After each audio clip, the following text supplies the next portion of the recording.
Howl from Beyond the Fog is a 2019 short tokusatsu film written and directed by Godzilla alum Daisuke Sato, who worked on some of my favorite Godzilla films, including The Mouthful, Godzilla, Mothra, and King Ghidorah Giant Monsters All-Out Attack, and one of my top 3, Godzilla Final Wars. The film was crowdfunded on Kickstarter back in 2017, where it raised just over $1 million, or just about $9,000 US. It was released in 2019 and was distributed here in the States by SRS Cinema, which has a nice stable of several other independent kaiju and tokusatsu films, and is where I got my copy.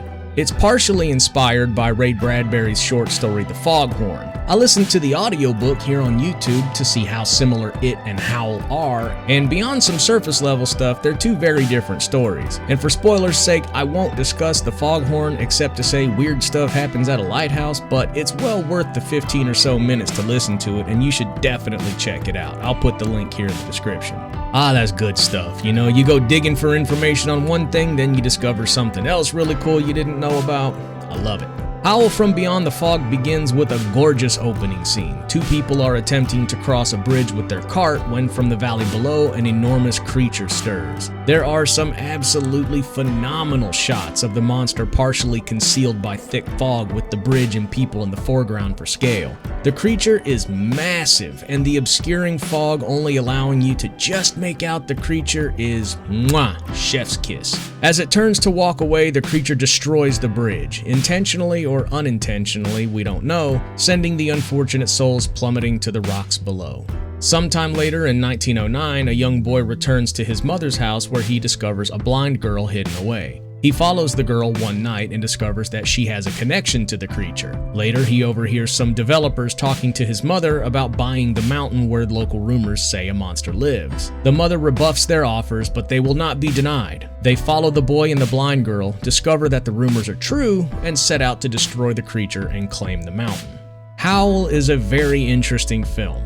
Not only is it a kaiju movie using traditional suitmation for the monster, it also uses puppetry and some animation for everything else. Not a single live-action person shows up in this movie. It's also very short, clocking in at only around 35 minutes. Howl's story is pretty simple, as you would expect for a movie that clocks in at just over a half hour. It does have quite a few moving parts though, and as such, there are a few places where the storytelling stumbles a little bit as it tries to get everything it's trying to convey across, although some of that confusion could be due to the translation. There were a few grammatical errors in the subtitles of my Blu-ray. Nothing terrible, but enough to muddy a few of the more specific things a bit. In spite of that though, the overall story isn't hard to follow at all. The visuals are phenomenal. The cinematography is beautiful and heavily atmospheric. I think it's kind of odd how that term is only ever used to describe dark and spooky stuff, even though its literal definition is having, marked by, or contributing aesthetic or emotional atmosphere.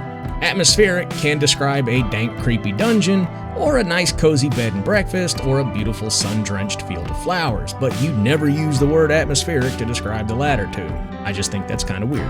Anyway, the use of puppets and miniatures also gives the movie a fairy tale look, and enhances it in a way I can't quite put my finger on. There's just something about the way the puppets look and move that adds to the ethereal, dreamlike feel.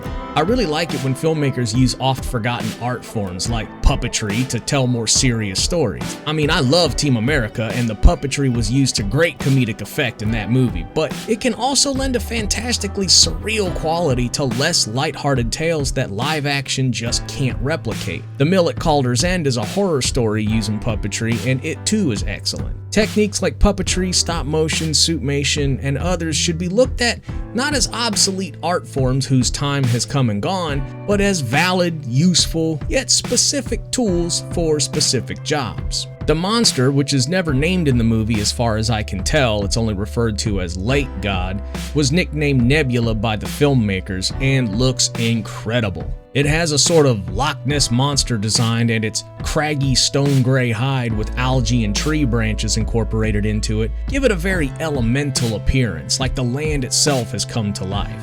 As a quick aside, is there something in Japanese mythology about a blind girl and a monster made of trees? I looked, but my search fu bore no fruit. The monster's design and the fact that a blind girl communicates with it reminds me of the Candle Maiden and the old one from Demon's Souls. The Candle Maiden is blind, and the old one is a being that resembles a mass of tree branches, and it resides in water. It's also the source of a thick fog that has spread across the land, and its sound is referred to as a howl by one character. From where does that howl come? That is no demon. It sounds more like a poor, hungry child. Do you have any idea what it might be? Something about it puts me at great unease. Maybe it's nothing, but it's a neat little coincidence all the same. The soundtrack is mostly traditional sounding Japanese music with a couple more modern pieces. One of the more modern songs towards the end didn't really fit the movie for me, and its whispery lyrics were distracting and kinda stepped on the dialogue a bit, but other than that, it's a decent soundtrack. The making of featurette I mentioned earlier is great. I love seeing how micro-budget passion projects like this are put together, and it shows just how damn talented the crew really is to be able to make a movie that looks like this with the restrictions on both budget and space. If you're a fan of traditional monster suits, it's really awesome to see how Nebula was brought to life. Howl from Beyond the Fog is a brisk little tale that's wonderfully told and an absolute pleasure to watch. It's a unique entry in the Kaiju genre, and just a neat little fairy tale that even non-Kaiju fans might get a kick out of. It's available in physical form from SRS Cinema, or to rent right here on YouTube. The YouTube version is about an hour long, so I'm assuming it has the making of feature with it, but I don't know. But it's also free on Hoopla and Plex, so there's that. Anyway, guys and gals, thank you all so much for watching. Adios.